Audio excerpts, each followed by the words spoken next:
Balaca, bax bu 5 obyektin 5'ini də alaq. Pul ver. Sən kimsən ha? Bana paltara. Pul ver. Pul Sonra istəyirsən? görəcək. Bu dayanlara. Balaca, buna paltar alaq. Biz işçilərin paltarını alıb geyim mağazasına. Bu ne esver boz? Gedək, səni mən adam eləyəcəm, düş qabağıma. Düş qabağıma.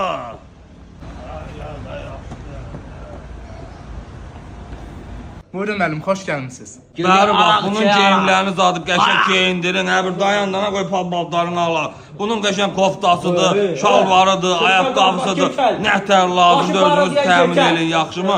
Mən bilirəm ki, sizin geyimləriniz brenddir. Ona görə bura gəlmişəm, səviyyəli mallarınız olur. Kimlə? Səndən məşğul olacaqlar. Yo, mən maşın sürənmirəm. Bunu apar. Baş üstə müəllim, buyurun.